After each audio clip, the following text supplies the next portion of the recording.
Hello everyone, welcome to e book learning hub. तो दोस्तों, आज हम लोग करने वाले हैं क्लास 12th के लिए ज्योग्राफी का model set number 4।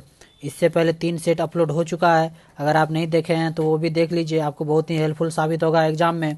Class 12th का ये मॉडल सेट जो कि आपके बोर्ड एग्जाम में हर बार पूछा जाता है, ऑब्जेक्टिव क्वेश्चन ज़्यादा पूछा जाता है। तो आगे बढ़ने से पहले बता देंगे, आप चैनल को सब्सक्राइब कर लीजिए और अपने दोस्तों के साथ भी शेयर कर दीजिए ताकि ज़्यादा से ज़्यादा लोगों को फ़ायदा हो सके।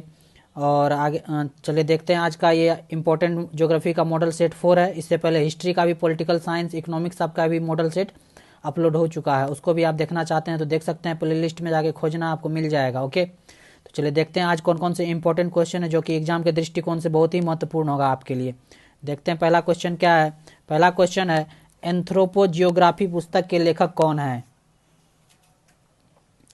Who is the author of the book anthropogeography? Anthropogeography पुस्तक के लेखक कौन है?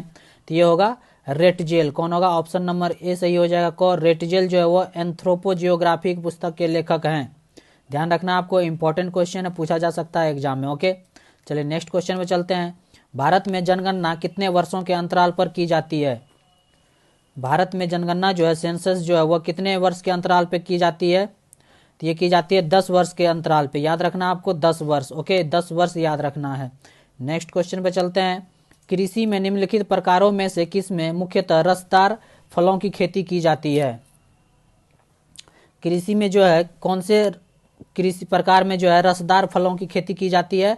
तो यह है भूमध्य सागरीय कृषि, जिसको हम लोग इंग्लिश में बोलते हैं मेडिटेरेनियन एग्रीकल्चर। भूमध्य सागरीय कृषि में जो है रसदार फलों की खेती की जाती है। ध्यान रखना आपको, इंपॉर्टेंट क्वेश्चन है ये भी।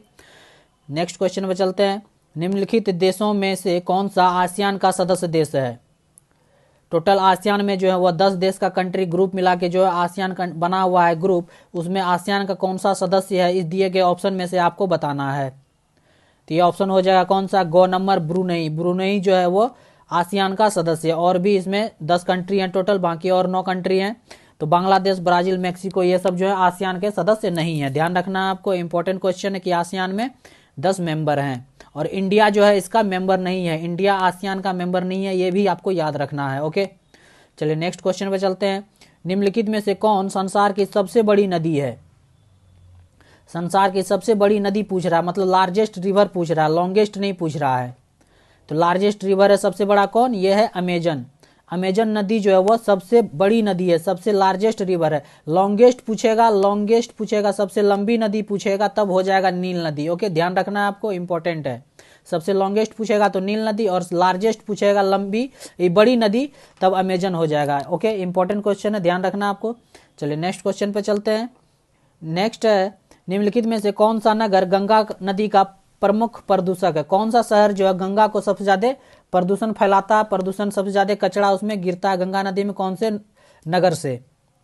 तो यह है कौन सा? यह है वाराणसी। ऑप्शन नंबर गो से याद रखना आपको, वाराणसी जो सबसे ज्यादा गंगा में प्रदूषण पोल्यूट करता है। ओके, ध्यान रखना आपको, इंपॉर्टेंट है। नेक्स्ट है, किम्बरले क्यों विश्वविख्यात है? Kimberley is famous for what? Kimberley जो है किसके लिए विश्वविख्यात है? तो वह विश्वविख्यात है किसके लिए? हीरा के लिए विश्वविख्यात है। किसके लिए? डायमंड, हीरा के लिए विश्वविख्यात है किम्बरले। याद रखना आपको, ये इंपॉर्टेंट क्वेश्चन है, ध्यान रखना है, एग्जाम में पूछा जा सकता है। किम्बरले क्यों विश्वविख्यात है? तो याद रखना आपको डायमंड। ओके, डायमंड याद रखना है। सारे क्वेश्चन इंपॉर्टेंट है, 1 से 2 बार आपको वीडियो देखना है। वीडियो शुरू से अंत तक देखिए, आपको आसानी से सारे क्वेश्चन अच्छे ढंग से याद हो जाएगा। 1 से 2 बार वीडियो देखना, सारा क्वेश्चन याद हो जाएगा। और यही सब क्वेश्चन जो है आपको एग्जाम में देखने को मिलेंगे।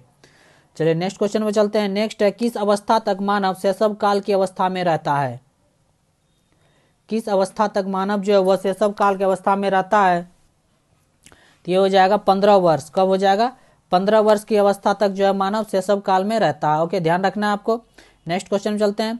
निम्नलिखित में से किस देश में मानव विकास का स्तर ऊंचा नहीं है? दिए गए ऑप्शन में से आपको बताना किस देश का जो है डेवलपमेंट जो है किस देश में ऊंचा नहीं है। तो ये हो जाएगा कौन सा? जिबूती हो जाएगा। ऑप्शन नंबर ख सही हो जाएगा। कौन सा होगा? जिबूती। याद रखना आपको, जिबूती। नेक्स्ट क्वेश्चन है, प्रति वर्ग किलोमीटर में रहने वाले लोगों की संख्या को जनसंख्या डैश कहते हैं?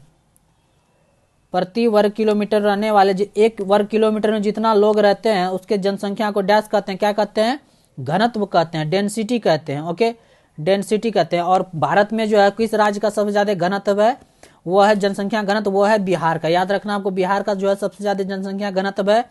कितना है ये? 1106 है। 1106 व्यक्ति प्रति वर्ग किलोमीटर में रहते हैं बिहार में। इंपॉर्टेंट क्वेश्चन है ये, एग्जाम में आपको पूछा जा सकता है।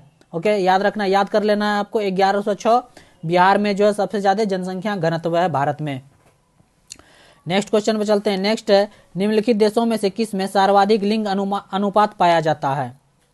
निम्नलिखित देशों में से 4 देश दिया गया ऑप्शन में, आपको उसमें बताना है कि सबसे ज्यादा सर्वाधिक लिंग अनुपात किसमें पाया जाता है। तो ये लाटविया में पाया जाता है। किसमें पाया जाता है? लाटविया में जो है सबसे ज्यादा हाईएस्ट सेक्स रेशियो लिंग अनुपात पाया जाता है। इंपॉर्टेंट क्वेश्चन है। नेक्स्ट है, तो रूस के टुंड्रा भाग में रहने वाले आदिम जाति इनमें से कौन है? रूस के जो है टुंड्रा भाग में जो है एक आदिम जाति रहती है, जनजाति रहती है, उस जनजाति का क्या नाम है ये बताना है आपको। 4 ऑप्शन दिए गए हैं। तो ये है कौन सा?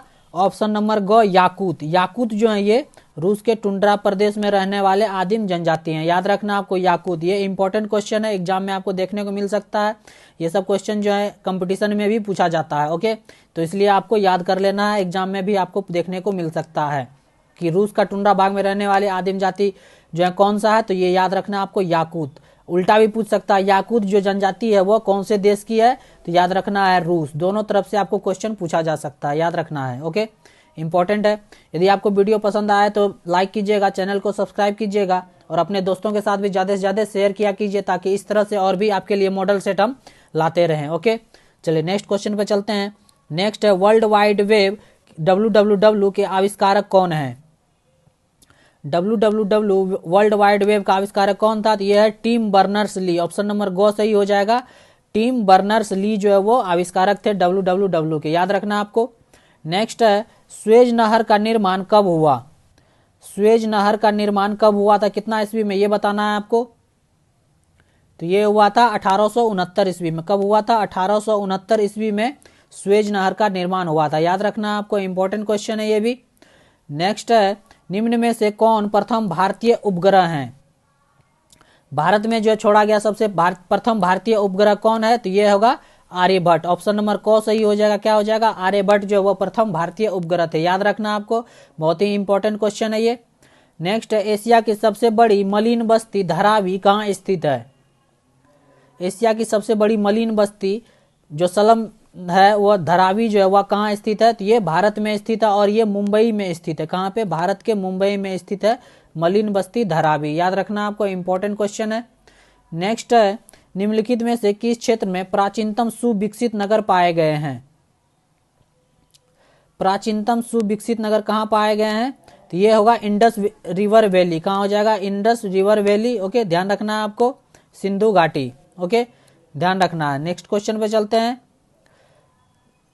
ब्लास निम्नलिखित में से किस भौगोलिक अवधारणा से संबंधित है? ब्लास जो है वह किस भौगोलिक अवधारणा से संबंधित है? तो यह है नवनियतिवाद से। किससे संबंधित है? नवनियतिवाद से संबंधित है। ध्यान रखना आपको, नवनियतिवाद। ओके, इंपॉर्टेंट क्वेश्चन है। नेक्स्ट पे चलते हैं। नेक्स्ट है, निम्नलिखित में से कौन शैक्षिक नगर है? कौन सा जो है दिए गए ऑप्शन में से एजुकेशनल टाउन है, जहां पे आपको बहुत सारे कॉलेज मिलेंगे? तो ये है रुड़की। रुड़की में जो है एक IIT कॉलेज भी है, IIT रुड़की के नाम से। तो ये एक शैक्षणिक टाउन है रुड़की। ओके, याद रखना आपको, इंपॉर्टेंट क्वेश्चन है। उम्मीद करते हैं आपको वीडियो अच्छा लग रहा होगा। 1 से 2 बार आपको वीडियो देखना है, सारे क्वेश्चन आपको याद हो जाएंगे। यही सब क्वेश्चन जो एग्जाम में बार बार पूछे जाते हैं, वही सब क्वेश्चन सिलेक्ट किया गया है। ओके, नेक्स्ट क्वेश्चन है, भारत में जलोढ़ मिट्टी के क्षेत्रों में किस प्रकार की बस्तियां की प्रमुखता पाई जाती है? Which type of settlement is mainly found in the alluvial soil region of India? तो किस तरह का सेटलमेंट होता है? ये होता है कॉम्पैक्ट सेटलमेंट, गुच्छित बस्तियां। जलोढ़ मिट्टी में क्षेत्र में जो है वो एक साथ ज्यादा गुच्छित बस्तियां रहते हैं, कॉम्पैक्ट सेटलमेंट होता है। ओके, नेक्स्ट क्वेश्चन पे चलते हैं। नेक्स्ट है, भारत का सबसे बड़ा तेल शोधन कारखाना कहाँ है? भारत का सबसे बड़ा तेल शोधन कारखाना कहाँ है? इंडिया जो लार्जेस्ट ऑयल रिफाइनरी कहाँ है?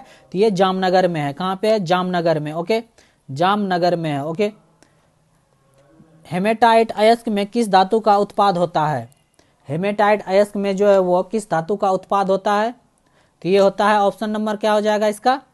खो। लोहा का अयस्क होता है हेमेटाइट। ओके, याद रखना आपको, लोहा का। खो नंबर ऑप्शन लोहा, याद रखना है।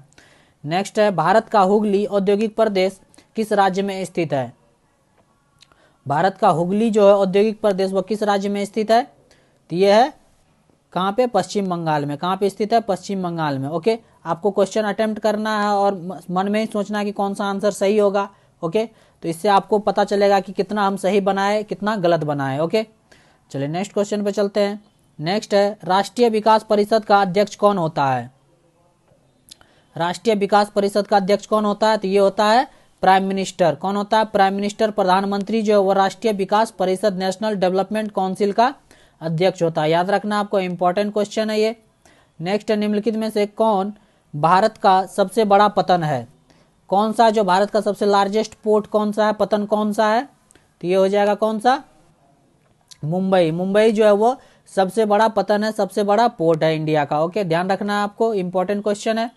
नेक्स्ट क्वेश्चन पे चलते हैं। नेक्स्ट है, भारतीय रेल प्रणाली में कितने मंडलों में विभाजित किया गया है? भारतीय रेल प्रणाली में कितने मंडल विभाजित किया गया है?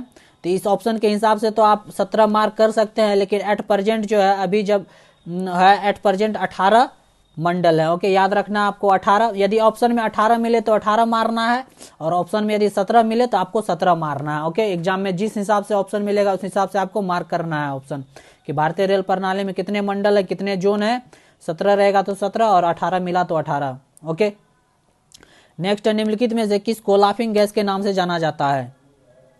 निम्नलिखित में से किसको लाफिंग गैस के नाम से जाना जाता है? तो ये हो जाएगा नाइट्रस ऑक्साइड, NO2। NO2 जो नाइट्रस ऑक्साइड जिसको कहते हैं, इसको लाफिंग गैस के नाम से जाना जाता है। हंसी वाला गैस लाफिंग गैस के नाम से जाना जाता है, नाइट्रस ऑक्साइड NO2, याद रखना है। चलिए नेक्स्ट क्वेश्चन चलते हैं। वायुमंडल में कार्बन डाइऑक्साइड गैस की मात्रा बढ़ने का परिणाम है? वायुमंडल में जो है कार्बन डाइऑक्साइड का यदि गैस का मात्रा बढ़ गया तो क्या परिणाम होगा? तो ये हो जाएगा, क्या हो जाएगा? तो भूमंडलीय तापमान में वृद्धि हो जाएगा। Okay, rise in global temperature. Global temperature, पूरा ब्रह्मांड का जो है ग्लोबल का टेम्परेचर, भूमंडलीय तापमान में जो है बहुत ही ज्यादा वृद्धि हो जाएगा, और इससे जो है बहुत सारा जो है फैक्टर हमको देखने को मिलेगा। जो भी आइलैंड कंट्री है, समुद्र का जलस्तर बढ़ जाएगा, वो धीरे धीरे डूबने लग जाएगा। तो इसलिए कार्बन डाइऑक्साइड ज्यादा ही गैस की मात्रा नहीं बढ़ाना चाहिए, इस पे रोक लगाने के लिए सरकार बहुत सारे काम कर रही है। ओके, तो ये था ज्योग्राफी का मॉडल सेट नंबर 4 का क्वेश्चन का डिस्कशन। उम्मीद करते हैं आपको वीडियो अच्छा लगेगा, और वीडियो कैसा लगा ये कमेंट करके आप हमको बताइए, और क्या सुधार किया जाए वीडियो में ये भी हमको बताइए, और जो भी यदि मिस्टेक रहा तो कमेंट करके बताइए कहाँ पे क्या मिस्टेक है। ओके, और यदि वीडियो पसंद आया तो लाइक कीजिएगा, चैनल को सब्सक्राइब कीजिएगा, और अपने दोस्तों के साथ ज़्यादा से ज़्यादा शेयर कीजिए, और देखते रहिए ई book learning hub YouTube channel. मिलते हैं नेक्स्ट मॉडल सेट में। Thank you for watching.